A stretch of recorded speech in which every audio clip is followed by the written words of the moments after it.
Olá, pessoal! A temporada de resultados do primeiro trimestre de 2024 já começou, com números da Vale e do Assaí já divulgados nesta semana. E também nesta semana aí um outro assunto que ficou bem em destaque foi o halving do Bitcoin. Então, se você quer entender mais sobre esses assuntos e perspectivas, tanto para a temporada de balanços como para o mercado de cripto, começa agora o Radar da Semana.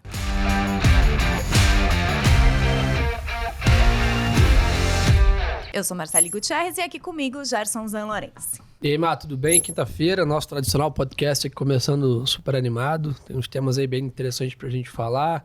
Conectam o Brasil com o mercado internacional, temporada de balanços, falar um pouco de micro, depois de seguindo aí mais um primeiro trimestre muito macro, né, que movimentou o mercado. Então é sempre bom também a gente olhar os dois prismas aqui nessa parte de análises. Sim, né? Depois daquele programa da semana passada, né, que a Stephanie falou pra caramba ali de perspectiva de corte de juros, a gente agora vai detalhar aí no corporativo, cripto. Vamos adaptar esse novo cenário aqui que de dezembro do ano passado, né, para agora mudou completamente, né? Sim.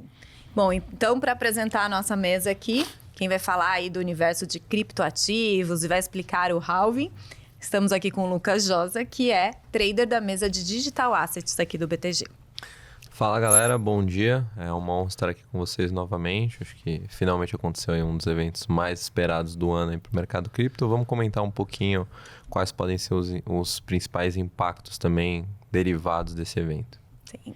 E para falar da temporada de resultados corporativos, das perspectivas aí, como já foram alguns resultados já divulgados, Luiz Molo, que é analista de ações aqui do BTG. Bom dia, Mar, Gerson, Joda. Bom dia, pessoal. Bom dia a quem está nos ouvindo aí. Vou tentar contribuir um pouco com a nossa perspectiva para esse primeiro tri de 2024. Vamos ver. Tem coisa para falar. Já tem coisa para falar. Muito relatório de prévia que já saiu, então dá para a gente detalhar alguns setores aí, né? É isso aí. Bom, vamos começar com Bitcoin, Gerson? Vamos embora. Você já até anunciou ali no Morning Call, né? Já chamou a galera para vir ouvir o nosso programa. Então, vamos lá. Bom, a gente foi na última sexta-feira, né? Que aconteceu o tão esperado halving. Então, eu queria entender com você o que foi esse evento, né? O que aconteceu e qual o efeito ali no preço do Bitcoin, né? A gente viu muitas notícias falando que o preço poderia subir, né? Eventos históricos, outras vezes que aconteceram, os halvings teve essa valorização. E por que a gente ainda não viu aí? Bom, beleza, vamos lá. Primeiramente, o halving é um evento que acontece praticamente de 4 em 4 anos, quase que uma Copa do Mundo aí para o Bitcoin. Mas acontece praticamente 4 em 4 anos, ou 210 mil blocos dentro da rede Bitcoin. É um evento em que a recompensa de cada um dos blocos que são registrados dentro da rede, com um conjunto de transações, cai pela metade, né? Agora a gente está falando de uma recompensa por bloco de 3,125 Bitcoins, né? 3,12 Bitcoins aí, por bloco, uma redução de 50% que a gente tinha versus ali quinta-feira da semana passada. É um evento que o mercado, ao longo dos últimos anos, tem ligado bastante em relação ao impacto de preço, então começa a mensurar um pouco esses ciclos de aumento de preço praticamente exponenciais aí dentro do Bitcoin, justamente pós-halving, né? Então a expectativa do mercado é sempre pós-halving. O mercado sinta um pouco mais desse choque de que, é um ativo anti-inflacionário, realmente a política monetária, digamos assim, do Bitcoin continua funcionando de uma forma excelente, tanto para o longo prazo. Mas na minha cabeça isso não é uma coisa que muda muito o preço agora. Acho que a gente tem outros fatores mais relevantes do que isso. E até mesmo quando as pessoas tentam fazer essa ligação de halving, etc., com o preço do próprio Bitcoin, acho que a gente teve ao longo da história fatores bem mais importantes do que isso. Como, por exemplo, em 2020, beleza, a gente teve o halving, mas a gente também teve o Covid, né? E a gente teve uma injeção de liquidez astronômica na economia como um todo. E isso acabou puxando muito uma alta gigantesca em ativos de risco como um todo, não somente cripto. Então, assim, eu acho ótimo pela perspectiva de narrativa, mas pensando também na diminuição da recompensa agora, que já é uma coisa muito marginal, versus o que a gente tinha há alguns anos atrás, não é uma coisa que em si deveria ter um impacto grande no preço. Muito mais pela perspectiva de narrativa. Acho que fica mais fácil talvez você colar isso na parede para vender para os seus clientes, pensando também na perspectiva de ETF. Legal. Então, assim, né, da última vez, como você mencionou, 2020, não foi só o halving, né? Tiveram exato. outros fatores. Exato. Até acho que em outros halvings também, se você for procurar no Google, casar exatamente a data do ano com injeções de liquidez na economia norte-americana, você vai ver que tem uma correlação bem grande com isso, né? Óbvio, né? Não necessariamente é somente isso, mas acho que a gente tem uma base estatística muito pequena para realmente conseguir ligar essas coisas. E deixa eu já te perguntar, então, a gente falou aí no começo, né, dessa perspectiva de corte de juros dos Estados Unidos que ficou mais para frente.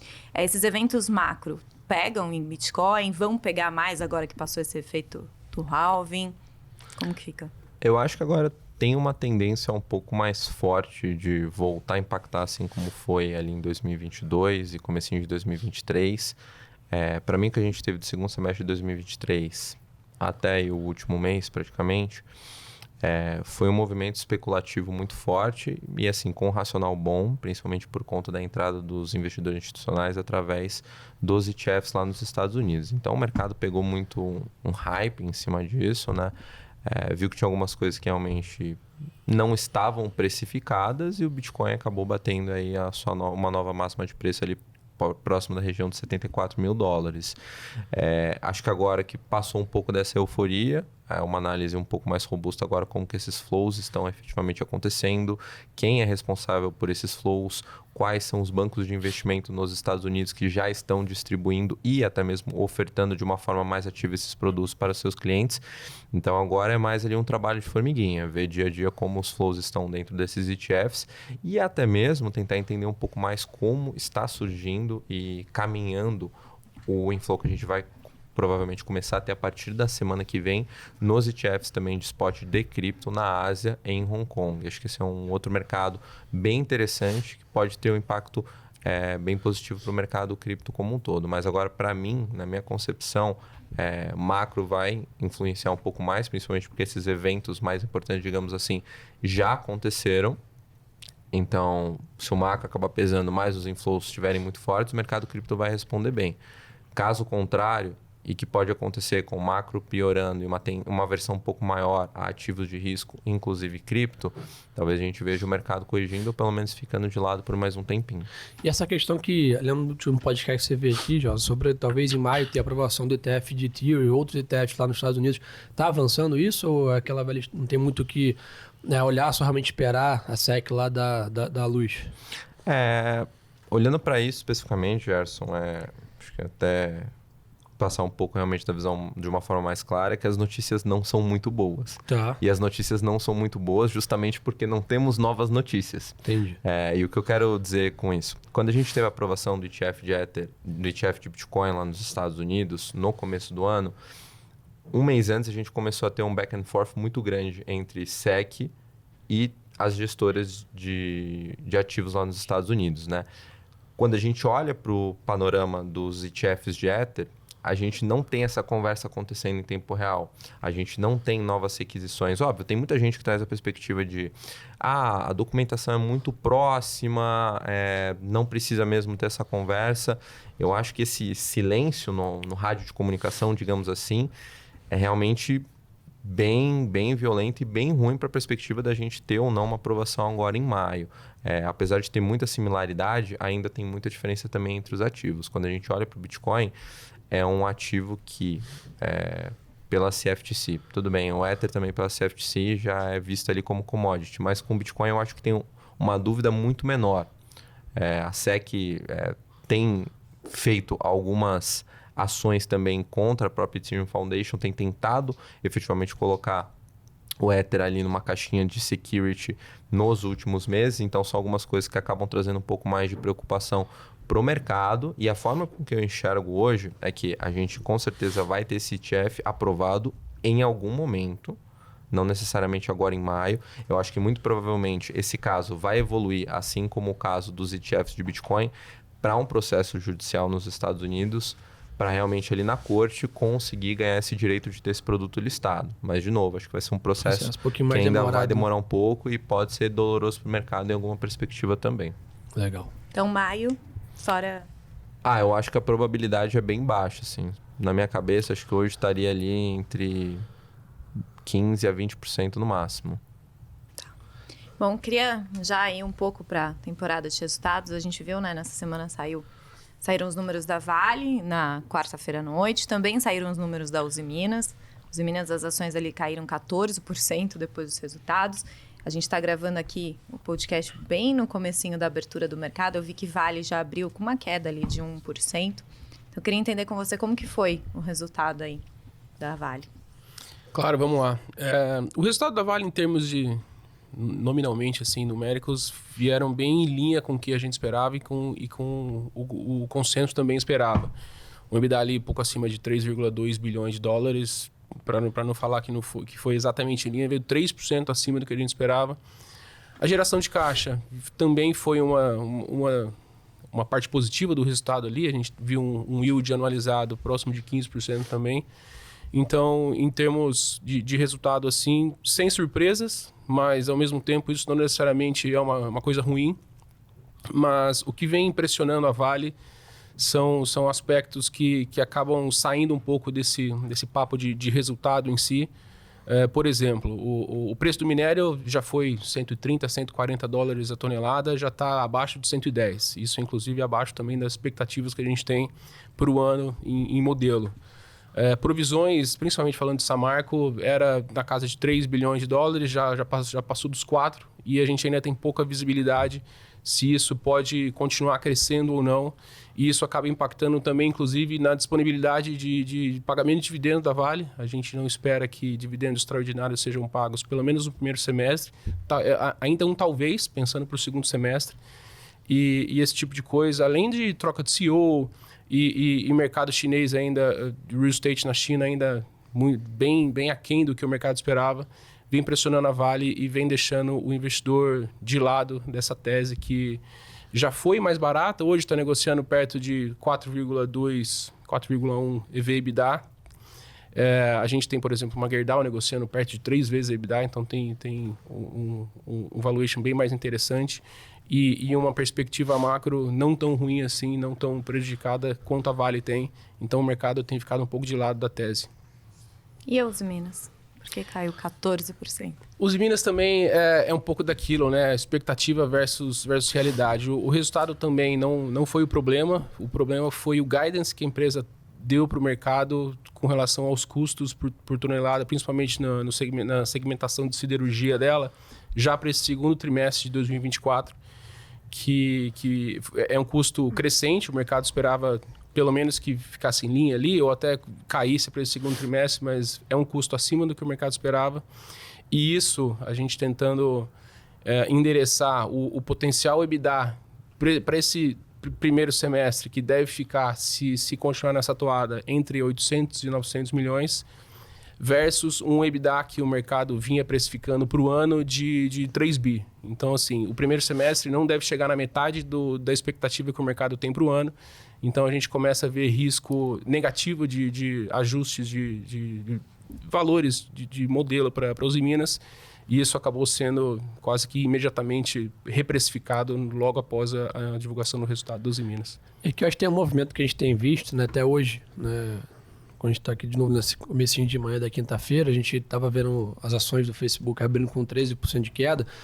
Eu acho que a gente tem visto já um movimento, acho que pós-pandemia, né? A gente tem visto um movimento do mercado tá sendo bem seletivo, né? E vamos dizer assim, parabenizando e punindo, vamos dizer assim, as empresas com grande intensidade, né? Vis-a-vis do que era ali, logo depois que a gente teve aquele movimento de juros zero, etc., o mercado ficava um pouco...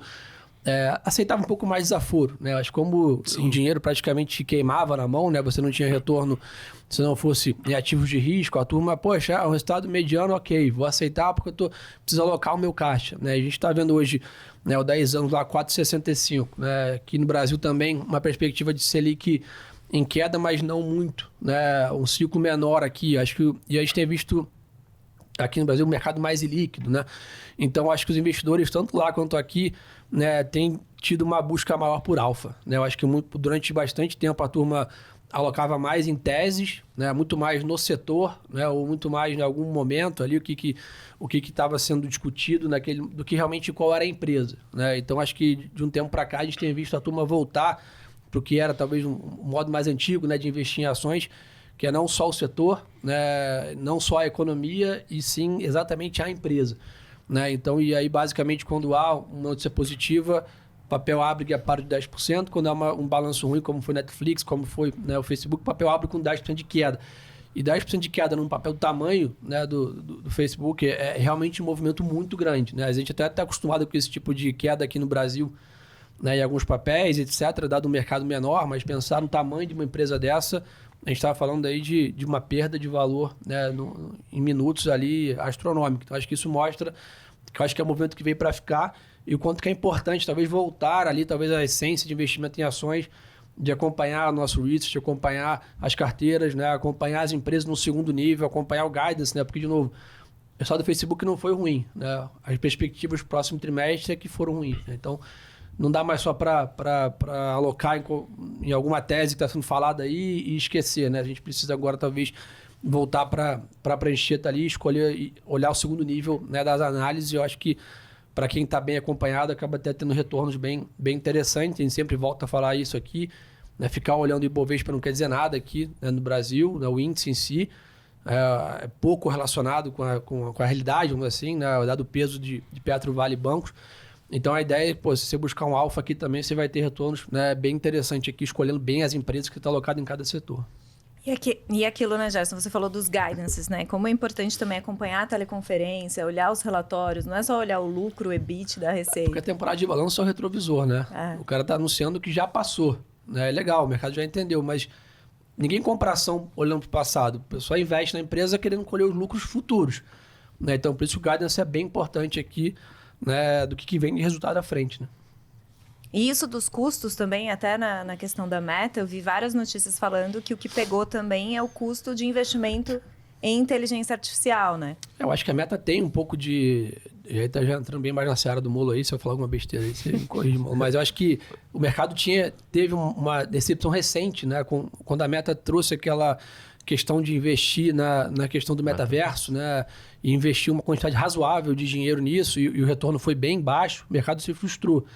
Né? E aí depois de lá para cá eles meio que fizeram uma melhoria, vamos dizer assim, nessa comunicação, reduziram o CAPEX, voltaram a entregar mais resultados, voltaram a focar no core business da companhia, né? Que é essa parte de advertising, etc. E o mercado gostou, a ação bateu all time high, se eu não me engano, ou bem próximo disso.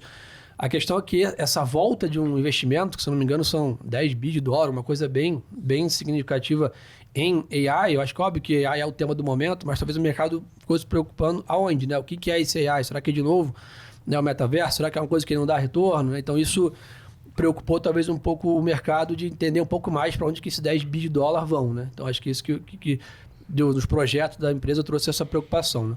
Isso até volta um pouco na questão da liquidez que a gente tinha de forma exacerbada alguns anos atrás e hoje nem tanto, porque enquanto o mercado esperava um fluxo de caixa muito no futuro e ainda assim tinha a paciência de investir e esperar por esse fluxo de caixa, hoje não mais. Com o macro dos Estados Unidos do jeito que está e aqui no Brasil também, o investidor quer ver esse fluxo de caixa o mais perto possível e essa dúvida para onde vão esses 10 bi de dólares que de fato acaba assustando um pouco nesse primeiro momento.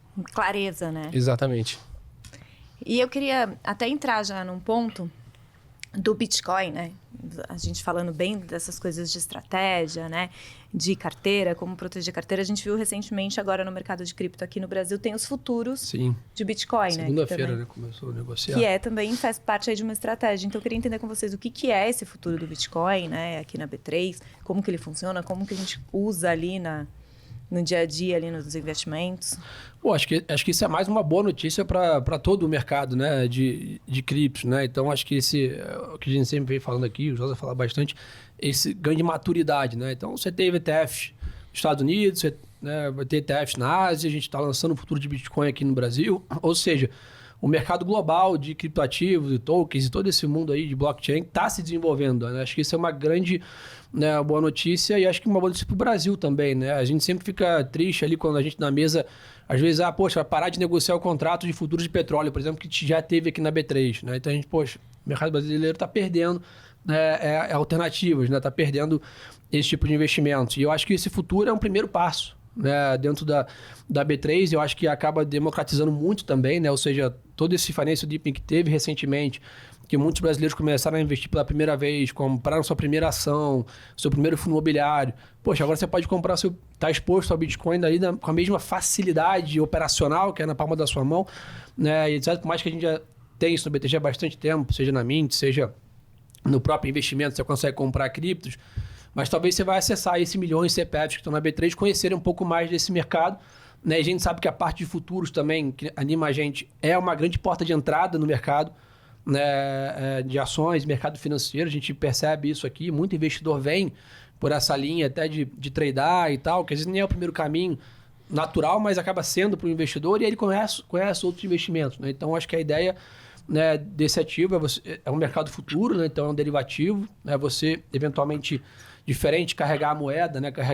Você tem ajuste diário, né? Ou seja, se você, né, acertar, né, tiver comprado e o mercado subir, né, você recebe ajuste positivo, se tiver comprado e o mercado cair, você recebe ajuste negativo. Então, aquela brincadeira no final do dia sempre tem um acerto de contas, então é um mercado um pouco mais, né, volátil, vamos dizer assim, para quem quer carregar a cripto como estratégia de alocação, né, seguir nosso asset allocation lá, que tem um percentual disso, comprar a cripto dentro da plataforma lá na parte de criptos é mais interessante. Para quem gosta de operar, né, gosta de acompanhar a notícia, poxa, vou aproveitar que talvez vai ter o halving, vou aproveitar que talvez vai aprovar um ETF, eu acho, né? Então aí fica um pouco mais acessível essa parte de futuros. A boa notícia, de novo, é que o operacional é igualzinho aos outros ativos, né? Então, a parte de operar no gráfico, a parte de liquidação, né? A parte de alavancagem, né? Então, acho que isso tudo é o mesmo módulo de day trade que a gente já tem para os índices e para o dólar, que eu acho que é bem fácil a parte operacional. Mas acho que, de novo, esse movimento é muito maior do que só, né, isso, né? Acho que mostra uma vitória na parte de regulador, na parte de Banco Central, na parte de CVM, na parte da própria B3 ter que se adaptar, né? Então, acho que para o mercado brasileiro, que vem crescendo muito na parte de ativos, a gente vê vários ETFs sendo lançados, né? A B3 lançando vários produtos novos, né? Futuro de ações, futuro de small caps que vai ter agora, né? A chance de ter um mercado talvez de horário estendido aqui no Brasil também, né? Então, acho que a gente que está nesse mercado fica muito feliz em ver esse desenvolvimento, e eu acho que agora cada vez menos desculpa aí para a turma não conhecer esse mercado, né, José? Não, totalmente. Concordo com você e eu também enxergo isso de uma forma muito positiva. É bom para o institucional, é bom para o varejo, principalmente pensando, acho que no lado varejo, de quem realmente sempre gostou bastante de fazer o day trade, sempre gostou de volatilidade, já está acostumado a operar outros produtos, como por exemplo um mini dólar, digamos assim. Só que agora você tem mais volatilidade para você explorar, né? Então, para quem realmente gosta de fazer esse day trade, é um produto até mesmo melhor. A gente já viu um volume bem interessante nesses primeiros dias, né? A gente está falando aí de uma média acima de 9 mil contratos, sim, né, Gerson? Acima de 9 mil contratos. 100 milhões de reais quase, bastante coisa. Bastante coisa. Dá acima de 900 bitcoins, né? Se for pensar na Vera, porque 0,1 BTC por contrato. São números bem interessantes. E também para esse cara que realmente gosta bastante de operar em contratos futuros, tem um novo instrumento regulado, bem diferente, por exemplo, do que a gente tinha ali nos anos de 2021, 2022, né? E até usando como maior exemplo as pessoas que gostavam de operar futuros de Bitcoin dentro da FTX, né? Acho que quando a gente fala de robustez e segurança, né, é completamente diferente, e você está operando futuros dentro de uma plataforma na jurisdição brasileira.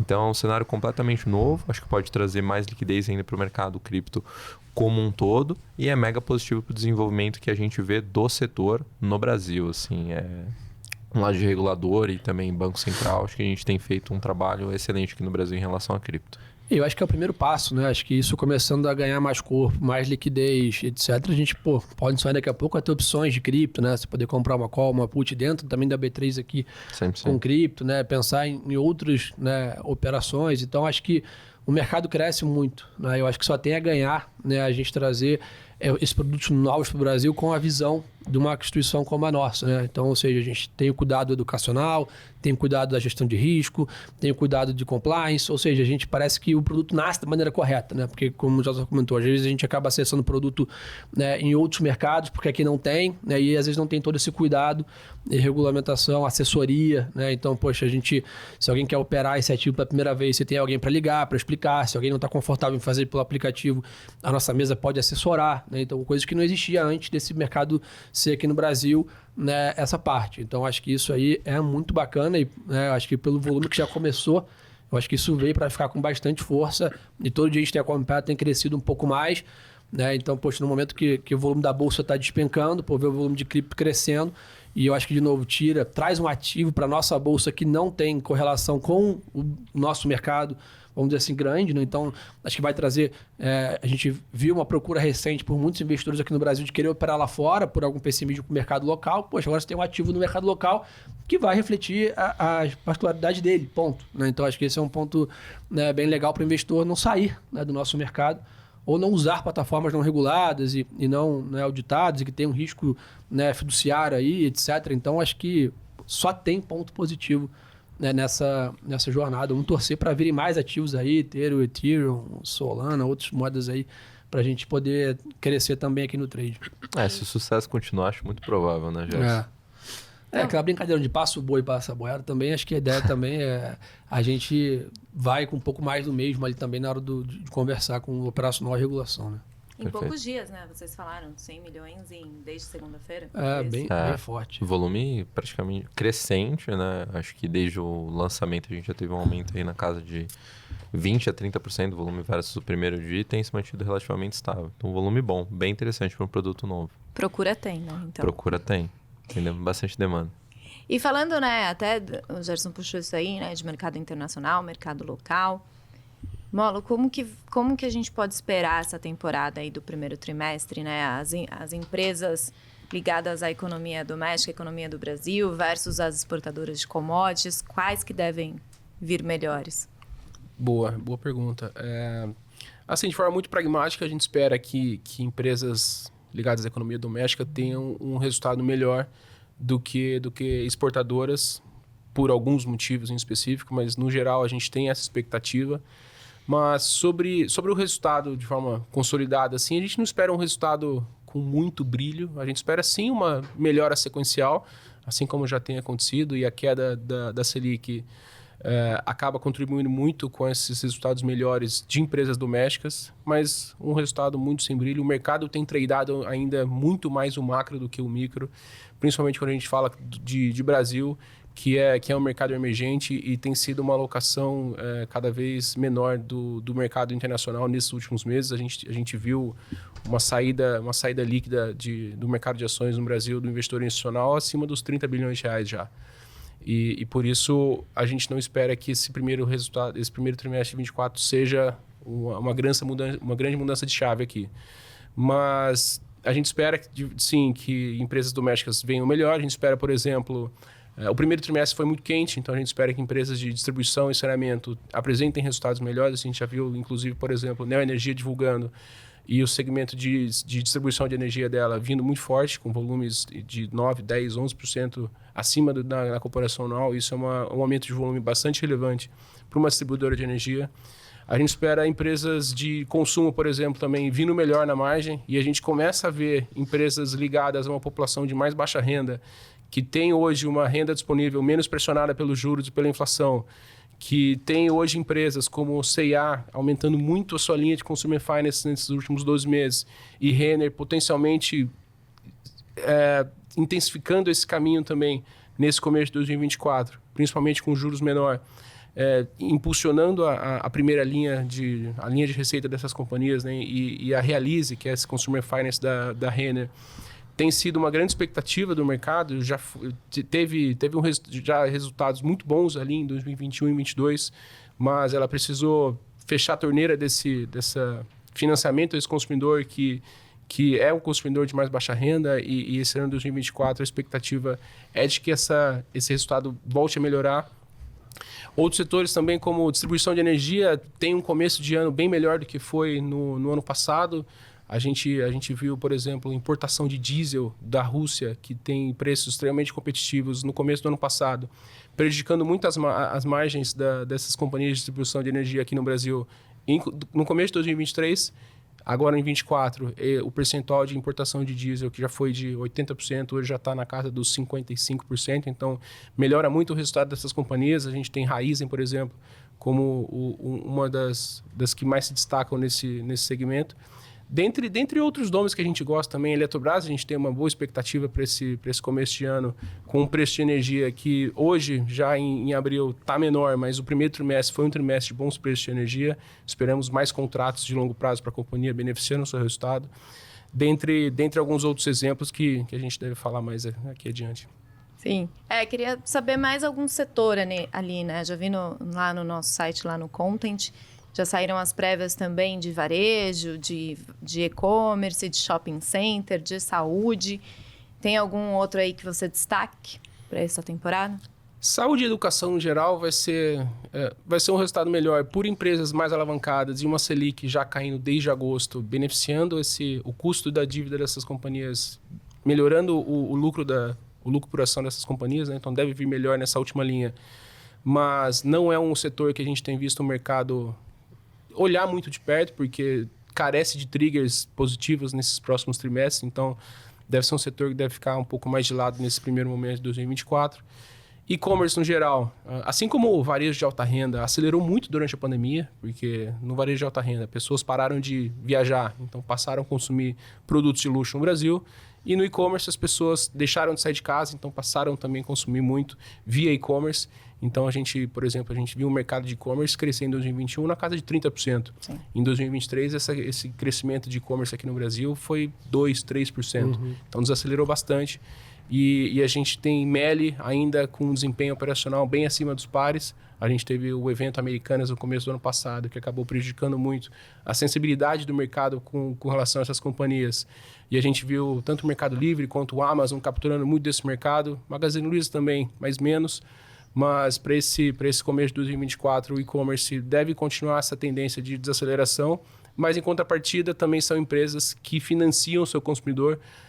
A gente tem a Luizacred ali dentro da Magalu, o Mercado Livre também tem a sua linha de financiamento ao consumidor junto ao Mercado Pago, que deve ser uma linha que deve voltar a melhorar. Então, nesse sentido, a gente deve ver resultados melhores por parte das companhias de e-commerce, apesar do operacional desacelerando na margem. E supermercados também, talvez, a gente deve ver resultados melhores em 2024, com uma inflação de alimentos atrapalhando menos, eu diria. A gente começa a ver sinais de uma inflação de alimentos voltando a subir, dado o ambiente de Laninha e El Niño aqui no Brasil, que tem atrapalhado muito o setor nesse sentido. E shoppings também, você tinha mencionado, né? A gente deve ver vendas continuando com um nível bom de vendas, mas quando a gente olha para a receita desses shoppings, a gente já tem visto um IGPM, que acaba sendo o indexador principal quando a gente olha para o aluguel dos shoppings para com os seus lojistas, já negativo desde o começo do ano passado. Então, existia sim o temor de ajuste de aluguel desses lojistas para baixo. Não aconteceu, que foi uma notícia positiva e acabou até impulsionando na margem o mercado no final do ano passado. Mas esse aluguel deve desacelerar, então o mercado vai olhar de perto isso, mas o operacional dos shoppings, vendas, inadimplência e vacância tem continuado em níveis muito bons, principalmente quando a gente olha para shoppings de alta renda, com o Iguatemi sendo um dos principais aqui. E um ponto também que a gente tem visto, os dados de atividade têm vindo forte aqui no Brasil, e muitas casas estão revisitando o PIB, etc. Então, vamos ver como essa temporada de balanço se comporta, né? Eu acho que realmente o cenário técnico, né, tá um pouco mais difícil de fluxo e tal, a bolsa sentiu muito. Mas eu acho que cada vez que a temporada de balanço vem positiva e o preço não reage por outros fatores, a bolsa vai ficando cada vez mais barata, como a gente fala ali, principalmente na visão de preço-lucro, e vai criando ambiente para você montar posições ali a preços bem interessantes para quem gosta de carregar, né? Então, acho que a gente sempre tenta ver o copo meio cheio aqui, tentar tirar a cabeça para fora da tempestade para tentar tomar alguma decisão. Então, às vezes, nesse momento é importante olhar ali as empresas, porque em ambientes adversos, né, quem performa bem vai melhor, né? Então, acho que há uma seleção natural ali, vamos dizer assim, das empresas. Então, acho que no ambiente mais difícil, quem está fazendo um bom trabalho sai desse ambiente difícil com mais share, com mais resultado, com menos dívida. Então, eu sei que às vezes é difícil pensar nisso, nesse momento de mais cautela, até porque a gente está mais cauteloso também nas nossas falas, etc. Mas para quem entende, gosta e tal, com algum caixa disponível, é sempre bom ficar de olho ali se está passando alguma barganha, né, de uma empresa que você entende, gosta e que está num preço que, se você não tivesse, talvez, lendo todas essas notícias, você adoraria comprar aquela empresa naquele preço, né? Olhar o balanço, olhar a linha ali, né? O famoso stock picking. Exatamente. Exatamente. Então, acho que é isso. Resumindo, Molo, a gente deve ver aí uma temporada mais positiva, mas nada super surpreendente, né? Exatamente. A gente ainda... a expectativa de corte de juros nos Estados Unidos ainda vai ser mais impactante do que resultados surpreendentes aqui no Brasil, que não devem ser tão surpreendentes assim, devem, como eu disse, melhorar na margem, mas o macro ainda tem ditado as regras aqui. E sexta-feira tem PCI, o principal dado de inflação dos Estados Unidos aí, super atenção. Exatamente. E IPCA 15 aqui também, Exatamente. né? Mais um sinalzinho ali de inflação. Bom, IZD, para encerrar aí mercado de cripto, mais algum evento aí importante que vocês estão de olho? Você já falou mercado na Ásia, né? ETF de Ethereum para maio, muito improvável, mas tem mais alguma coisa aí que vocês estejam de olho? Eu acho que para a gente nesse momento agora, pensando que em termos de narrativa de curto prazo, os principais agora passaram, obviamente, né? O halving é uma coisa que talvez a gente comece a ver um pouco mais agora em propaganda, pensando muito mais na perspectiva de que mais um corte, mais uma vez foi reduzida a emissão diária de bitcoins. Apesar do número ser marginal, ainda é uma narrativa legal e interessante de ser vendida. Mas para a gente, o principal agora para ser acompanhado é cenário macro, assim como foi falado aqui, para outras classes de ativos para cripto não vai mudar, tem uma relevância grande, pensando principalmente em cenário de inflação dos Estados Unidos e também política monetária que tem sido conduzida pelo Banco Central do país também. Então, é um ponto para a gente observar. E também conflito entre Irã e Israel. Acho que é uma coisa que a gente não pode tirar da mesa. Precisa analisar. Obviamente, né, a gente pensa em cripto, talvez deveria ser um ativo descorrelacionado. Em algum momento deveria até responder bem em relação a esse cenário de guerra, pensando até no Bitcoin como uma alternativa ao ouro, como ouro digital, alguma coisa assim. Mas talvez não tenha evoluído tanto ainda esse ponto. Então, o cenário inicial, assim como a gente teve no crash do Covid, o impacto inicial é realmente ali de baque. Até mesmo quando a gente teve as maiores movimentações em relação a esse conflito em um histórico um pouco mais recente, isso aconteceu em momentos em que o mercado estava fechado, né? Então, bate tudo, o que dá para bater, vamos bater em cripto. Então, assim, cripto acaba sentindo um pouco mais dentro desses momentos. É um ativo ainda que tem uma sensibilidade bem alta a um cenário um pouco mais hostil como esse que a gente está vendo por lá. Então, são pontos para serem acompanhados. Mas, em linhas gerais, que a gente tem para a cripto como um todo, as coisas não mudaram, os fundamentos não são nem só os mesmos, até evoluíram um pouco, pensando um pouco mais para o Bitcoin. Ainda é um cenário que para longo prazo faz bastante sentido assim, investir e ter pelo menos aí uma parte da alocação do portfólio em cripto. Legal. Muito obrigada, CT. Imagina. Obrigada, Molo. Eu que agradeço, gente. Obrigada pela parceria de sempre, semanal, É isso aí, Gerson. vamos lá, rumo ao podcast 1000 também. Daqui a pouco 150 já foram. Vamos embora. Boa. Então é isso, gente. Mais um Radar da Semana no ar. Lembrem ali, né, de seguir o canal do BTG Pactual e do Radar da Semana também no Spotify. E vou deixar o link aqui na descrição dos relatórios de prévia de resultados lá do nosso content para acessar e saber mais detalhes. Até semana que vem.